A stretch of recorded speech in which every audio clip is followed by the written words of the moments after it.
So hello student, welcome to I science. आज का जो पीवाईक्यू मैं नीट का लाया हूँ वो 2011 का है। चैप्टर है इलेक्ट्रोमैग्नेटिक इंडक्शन और टॉपिक है फैराडेज और लेंस का जो लॉ है उसके बेस पे एक क्वेश्चन है जो पूछा गया था एंट्रेंस एग्जाम में मेडिकल के। तो चलिए देखते हैं क्वेश्चन क्या है। बड़ा इजी ग्राफिकल क्वेश्चन है। नीट में मैंने देखा है कि ग्राफ वाले क्वेश्चन भी काफी पूछे जाते हैं अलग अलग टॉपिक्स में से, तो ये भी एक ग्राफ वाला क्वेश्चन है। देखते हैं क्वेश्चन है the current I in a coil varies with time as shown। तो ये गिवन है आपको, दिस इज गिवन, ये आपको ग्राफ दिया गया है। आप ध्यान से देखेंगे y एक्सिस पे करंट है, x एक्सिस पे टाइम है और आपको जो दिया गया है अलग अलग टाइम पीरियड पे t/4 करंट जो चेंज हो रहा है with respect to time t/4, मतलब 0 टाइम से लेके t/4 तक करंट इंक्रीज होता है, स्ट्रेट लाइन है। बाद में t/4 से लेके t/2 तक करंट कांस्टेंट रहता है और t/2 से लेके 3t/4 तक करंट वापस रिड्यूस हो जाता है और जीरो हो जाता है। और फिर ये समझ सकते हैं कि आगे भी जीरो है, कुछ है नहीं तो मतलब आगे जीरो ही होता है। तो ये करंट इस तरीके से वेरी हो रहा है इन अ कॉइल। ये कॉइल है, कॉइल के अंदर ये वेरी हो रहा है। अब क्वेश्चन क्या है?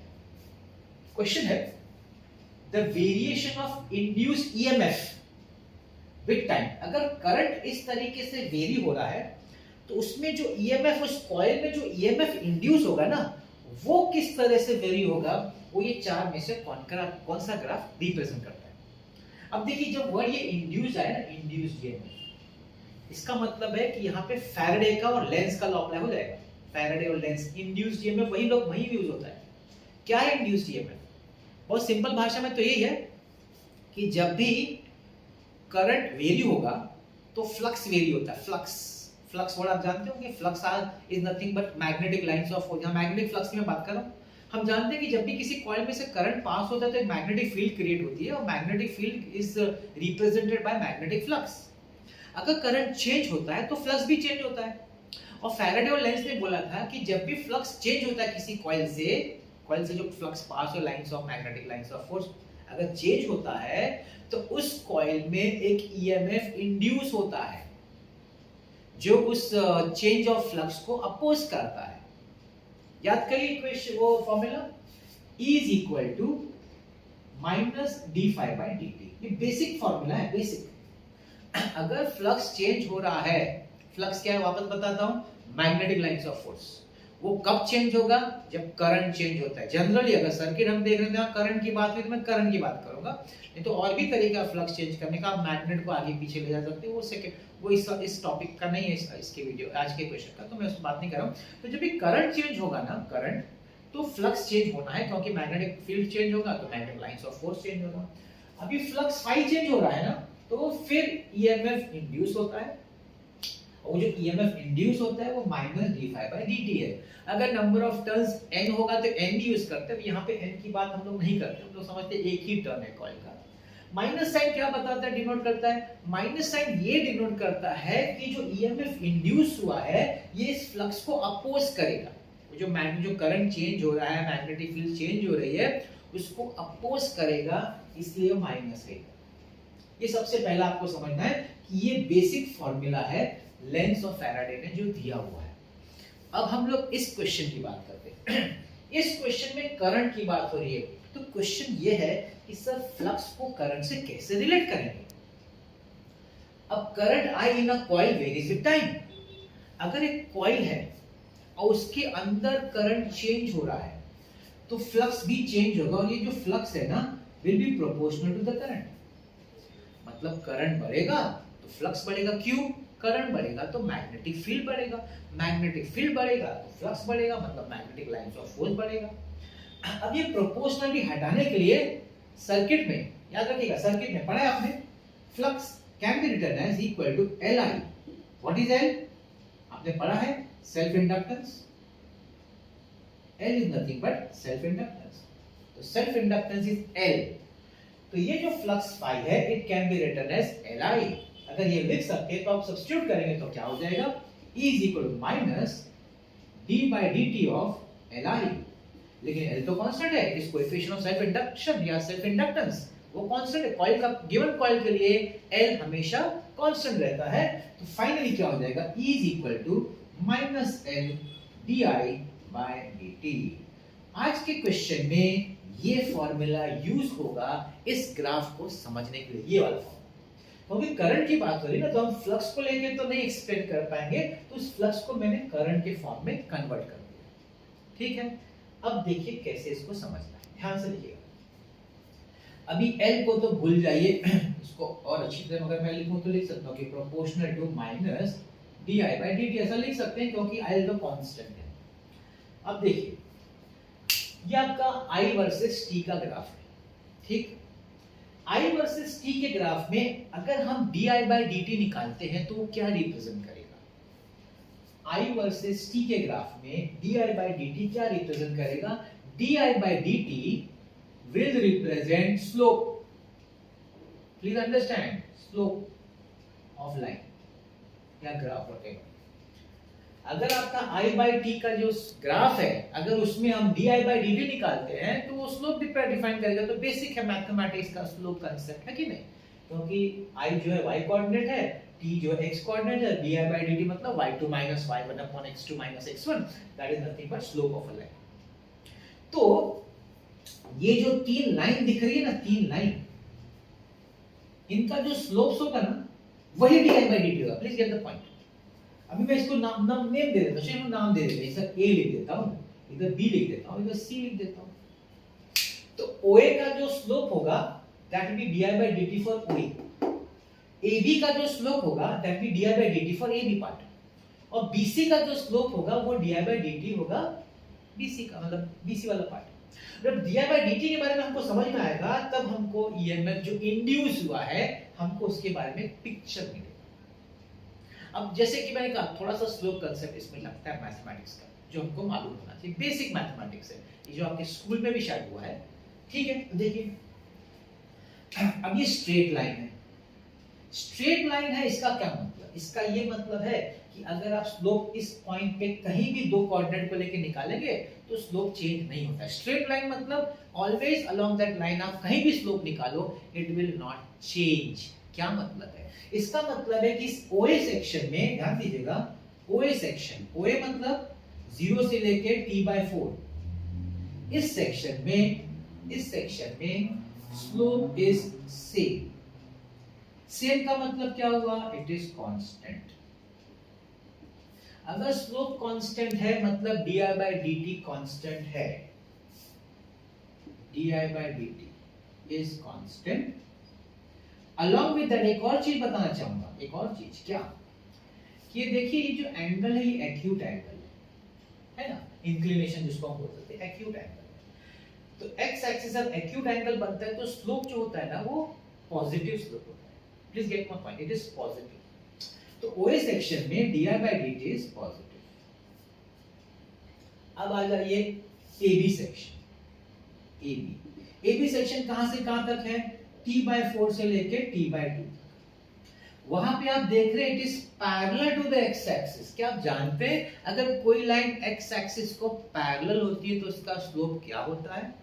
उसका स्लोप 0 होता है।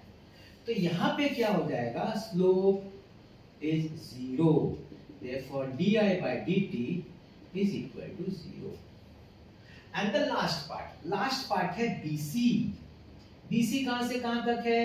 t/2 से 3t/4, t/2 से 3t/4, है ना।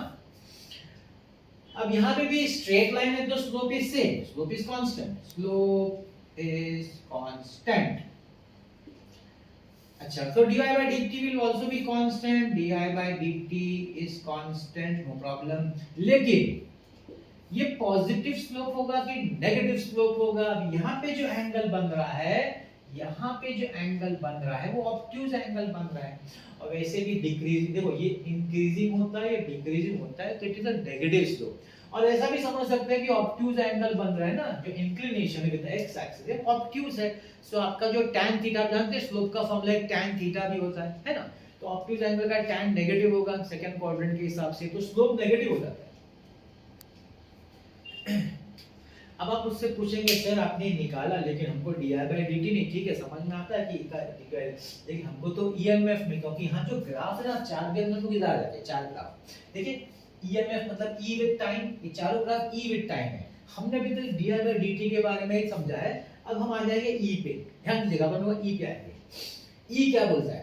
ई बोलता है माइनस di/dt, मतलब कि जो 0 से t/4 वाला ग्राफ है उसमें अगर ई हम देखेंगे तो di/dt पॉजिटिव है, पॉजिटिव है और ये नेगेटिव है, मतलब ई शुड बी नेगेटिव।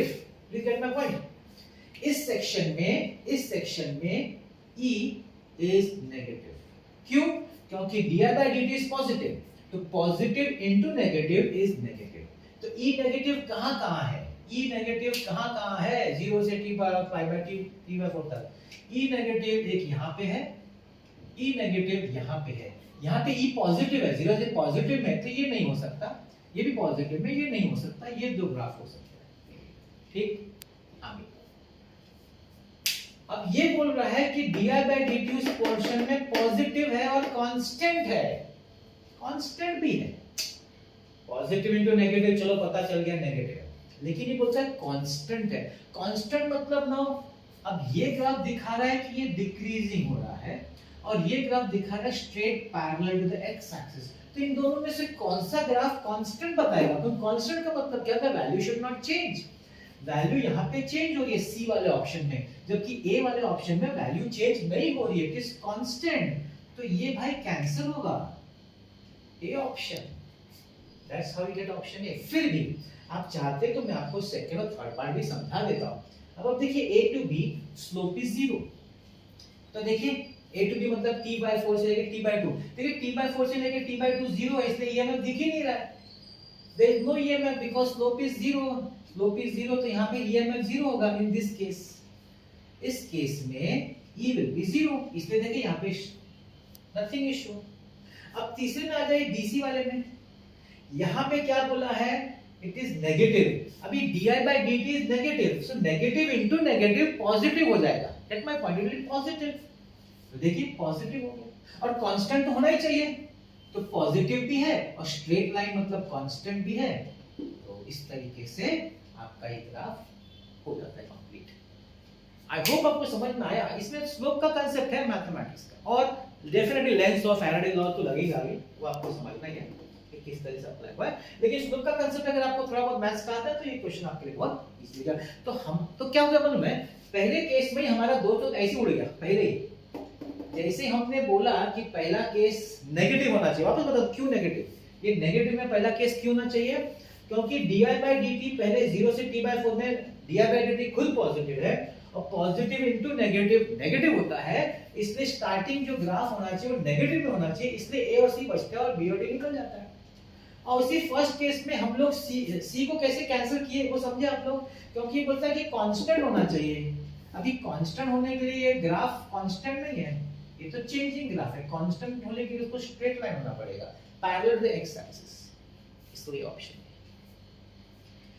तो ये बड़ा इजी कांसेप्ट आपको लगा होगा। अगर स्लोप का कांसेप्ट है तो फिर आपको इजी पड़ेगा, नहीं तो शायद थोड़ा सा तकलीफ इधर आ सकती है। तो ये था आपके लिए 4 मार्क का नीट का क्वेश्चन। आई होप आपको समझ में आ गया होगा। और नीट का फिजिक्स डिफिकल्ट नहीं होता है, मैं हर बार बोलता हूँ फिर बोलता हूँ। पहला काम फॉर्मूला बुक बनाइए, बिना किसी डिले के फॉर्मूला बुक बनाइए, चैप्टर वाइज बनाइए, उसको बार बार देखते रहिए जब भी आप फ्री टाइम आपको मिले। सेकंड चीज प्रैक्टिस करिए, पहली बार तो ठीक है normal practice chapter wise topic wise, लेकिन आगे चल के अलग अलग चैप्टर से एक एक सम उठा के रैंडम जो भी बुक में या मॉड्यूल आप रेफर करते हैं रैंडमली क्वेश्चंस उठाइए और उसको सॉल्व करिए। फॉर्मूला बुक आपने जो बनाया वो अपने सामने रखिए, और खुद बनाने का, किसी से छापने का, कॉपी नहीं करने का, खुद लिखने का, टर्म्स खुद समझने का, थोड़ा टाइम दीजिए। देखिए नीट का पेपर, फिजिक्स का पेपर क्रैक करना एंट्रेंस एग्जाम का, इट डज नॉट डिपेंड कि आपने कितने सम्स प्रैक्टिस किए हैं, ये डिपेंड करता है कि आपको कितने सम्स समझ में आए हैं, उसके कंसेप्ट्स जो आपने सॉल्व किए या प्रैक्टिस किए। तो क्वांटिटी पे मत जाइए, क्वालिटी पे जाइए। ये मत सोचिए मुझे बहुत प्रैक्टिस करना, बिल्कुल नहीं। आपको कम ही प्रैक्टिस करना है, लेकिन बड़े डेप्थ में प्रैक्टिस करना है, एकदम क्लैरिटी के साथ, क्रिस्टल क्लियर प्रैक्टिस होना चाहिए। फिर आप देखिए कैसे क्रैक करेंगे आप नीट का फिजिक्स। मेरे चैनल पे आप प्लेलिस्ट देखेंगे तो MHCT के भी हैं, PYQs, JEE मेंस के भी हैं। थोड़े लेवल हाई होते हैं उनके, लेकिन उसको देखने से आपका बेनिफिट यही होगा कि आपका कंसेप्ट क्लियर होने का। तो अगर आप चाहते हैं तो वो भी देख सकते हैं। तो ऐसे मैं और अलग अलग टॉपिक्स के वीडियो लाता रहूँगा और आपको आपका कंसेप्ट स्ट्रॉन्ग कराने की पूरी कोशिश करूँगा। देखते रहिएगा मेरा वीडियोस। आज का वीडियो देखने के लिए बहुत बहुत धन्यवाद।